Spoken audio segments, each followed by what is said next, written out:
Guys, Kuya Joms uli, ang pinakamagaling magkwento, pinakamagaling mag-darts. Kakatapos lang na, actually hindi lang kakatapos, talagang tinapos ko na yung practice ko ng darts kasi nagkaroon tayo ng nagkaroon tayo ng the usual suspect, naputulan tayo ng shop. So ayan, pakita ko sa inyo, ayan, naputol yung shop, naiwan sa loob. So ito yung mga problema minsan ng mga darters natin kung paano nila tatanggalin yan. Yan, maraming ganyan na instances, lalo na kapag ganito.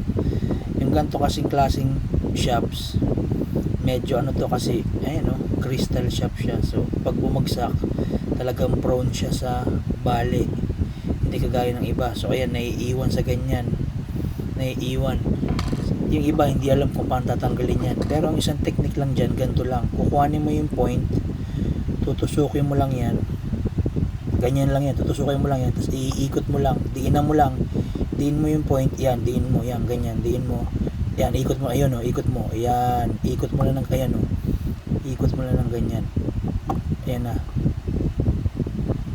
ikot mo lang, ayan, aangat na yan, ayan, maangat, ayan na, umangat na o, umangat na, ikot mo lang siya, ayan, minsan dumudulas, pero basta pagkatusok mo ng point, ikot mo lang hanggang sa lumabas na ng konti yung thread niyan. Ay, ito na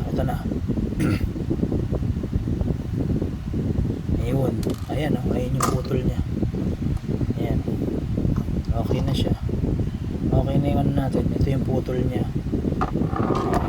ayan na siya, ayan yung usual problem kapag napuputulan ka, kasi yung mga ganito, ito original to ha, sa Harrows mismo yan, ito yung pinaka stock shop tsaka stock points nito, ayan, stock siya niyan, kaya nasira na, so may iwan na lang yung plates, ito parang spare mo na lang tong dalawang to, ayan na yan. So ayan ang usual problem kapag napuputol yan. Yung iba hindi nila alam yung gagawin nila, ayun yung pinaka simple hack niyan, tusukin mo lang siya doon, ikot mo lang siya clockwise, lalabas na yun.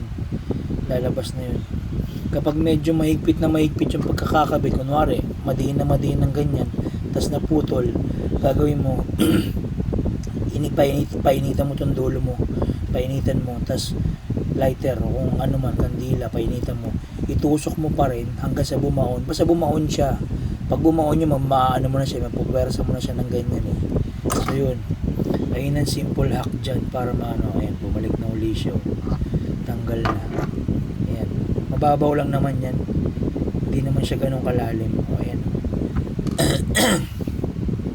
Ayan lang yung simple hack dyan. So ayun, nagla-live ako sa Facebook, biglang bumagsak, ayun, naputol yung live ko, ito tayo na uwi. But anyway, ayan yung guys, simple hat trick lang yan kapag naputulan kayo ng shop at naiwan sa loob ng barrel nyo.